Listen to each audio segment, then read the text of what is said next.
Our student welcome will be delivered by Carolyn Kegel, who's a member of the class of 2013. A stellar student, Carolyn's interests and leadership run the spectrum from field hockey to singing to theater. She was the CEO of the yearbook. It was a huge job, and she's also served Derryfield as a tour guide and breakthrough tutor.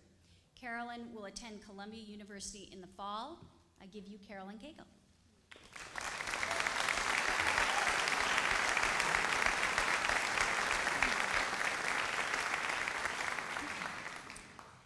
Good morning, Dr. Carter, Mr. Lockwood, Reverend Deacon Spinella, Mr. Burke, trustees, faculty and staff, parents, family, friends, and of course, the class of 2013.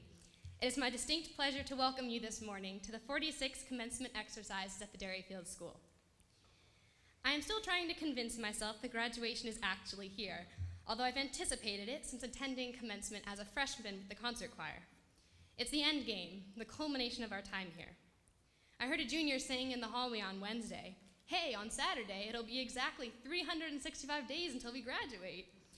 I remember being that junior, but now that the event has arrived, those 365 days, and in fact the last 7 years, could not have gone by more quickly. As the yearbook editor, my first thought was to look through past yearbooks for inspiration for this address. Besides rediscovering a plethora of embarrassingly awkward middle school photos, I found that of our 57 members, we range from 20 lifers all the way to 3 students for whom this was their first and only year at Derryfield.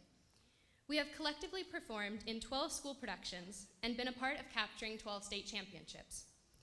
As my teachers will tell you, math is not my strongest suit, and so the statistics will end here. Instead, I will return to an area of greater comfort for me, books.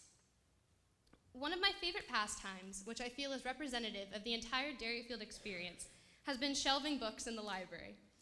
Now, when I was first asked to help return books to their shelves one day during sophomore year, I agreed only reluctantly, as I could not imagine anything more tedious. The classification system seemed overly complex and confusing, and I found myself doubling back between rows trying to find the 378s, or incredibly frustrated because there was not an inch of space in the M's for the 4th copy of the 3rd Twilight installment. Yet, in losing myself among the literary labyrinth, I began to discover who I truly was. Shelving books led me to unplanned discoveries.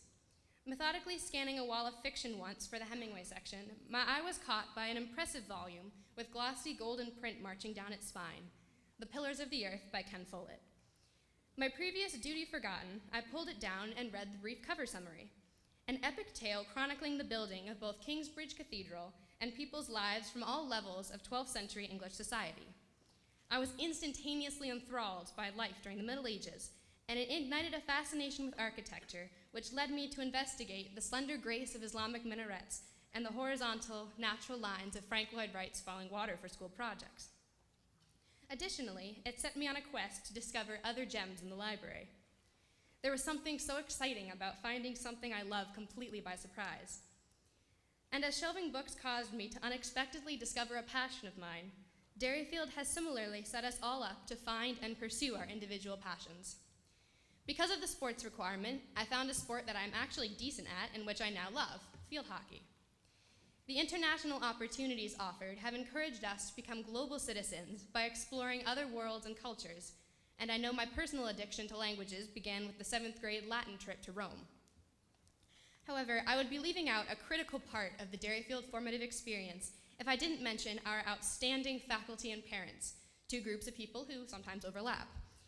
It is our parents and teachers who have pushed us to take that more challenging class, who have encouraged us to audition and perform, and who are ultimately responsible for helping us to find ourselves. These years have not solely been about coming across those unexpected gems in the library, but about creating them. None of the individuals seated here next to me can be defined by one thing, or book, if you will, but are rather the culminating product of all the experiences we've had throughout these years. We've found our passions, sometimes where we least expected them, explored them cover to cover, and drawn upon them to begin to write our own narratives. Derryfield has given us the source material, but we've learned to take it and run with it. Members of our class, having had the opportunities to discover what fulfills them, have written their own chapters for Derryfield, starting sports programs, traditions, and clubs. And in doing so, we've written the chapters of ourselves, splashing our characters with leadership, dedication, and joy. Joy, for in addition to what we love to do, we have discovered what we value in the world. At our senior celebration, Dr. Carter said just a few minutes ago, that we are known as the kind class. I could not be prouder to be part of a class which, in lieu of a senior prank, organized a teacher appreciation day, complete with a lunch and sign cards. If I were a teacher, the free food would have been sufficient. Our class was so grateful to the teachers that we wanted to share our appreciation and happiness with them. And this is just one example of how we as a class have come to value bringing joy to others. Rather than taking them for granted, we appreciate and marvel at all the time and commitment they give to their students. This, I believe, is the true core value for our class, a spirit of wonderment. When faced with a new philosophy or novel, we have been known to devour it wholeheartedly and eagerly look for more.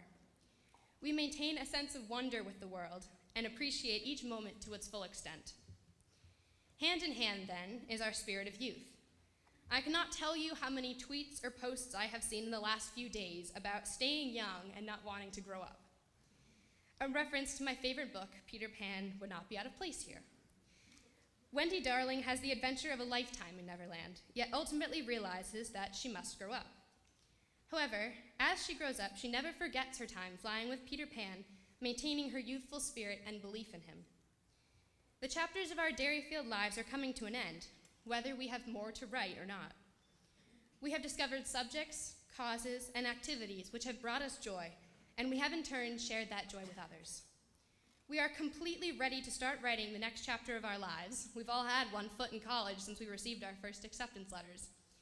But I ask that though we will inevitably and willingly enter the adult world, we never forget to draw upon the spirit of youth and wonder with the world present in each and every one of us.